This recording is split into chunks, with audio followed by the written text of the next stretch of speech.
came out of college and I went to work for the Pepsi-Cola company. I spent 10 years there, was promoted 6 times in 10 years, ended up running a division of Pepsi up in northern Michigan, left there, was recruited by the Dr. Pepper 7-Up company.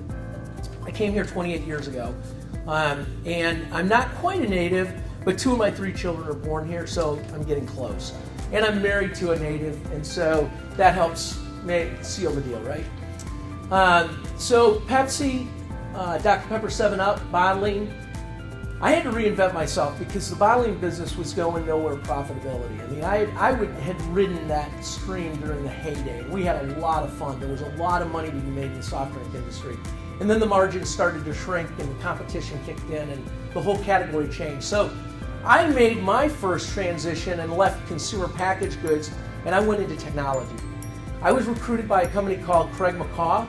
Craig McCaw, some of you may remember, was the inventor of the cellular phone, the cellular devices that we know today. And they hired me because they were looking for somebody to help them go from a B2B strategy to a B2C strategy. And I knew that because I knew retail. So I helped them open up all their retail stores and do some of those kinds of things. I was there for a couple of years. And then a reorganization came and I left and I stayed in the technology field and I went to Chicago. I commuted every week for 4 years.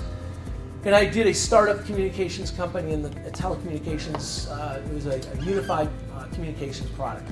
We raised about $75 million, 4 years. We were so far ahead of ourselves as far as the technology. And then we went through a hostile takeover. So everything that I had done, I was the 3rd guy on the team. Everything I had done, everything I'd worked so hard for got pulled out from underneath us, and I was back on the street. Came back to Dallas, and I did a couple startups for a little bit. And then I went back into corporate America, and I became the vice president of sales for a local telecommunications company that wanted to have some higher carrier relationships, and I had those relationships. So it was 4th of July. Just 12 years ago.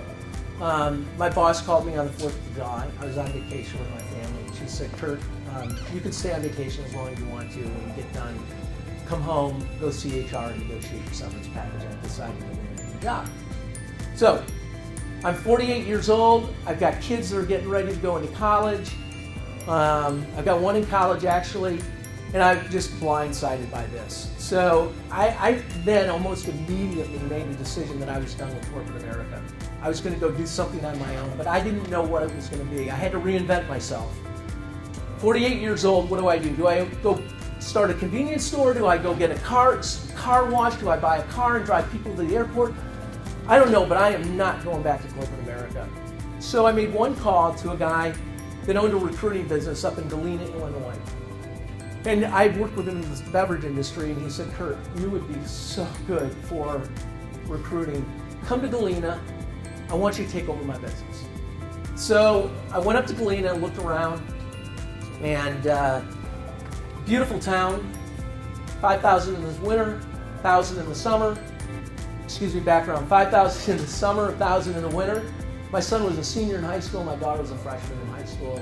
I had commuted to Chicago for 4 years. There was no way I was going to start that commute again, and there was no way I was relocating with the family. And I had to do the business in Galena because it was a franchise that he owned.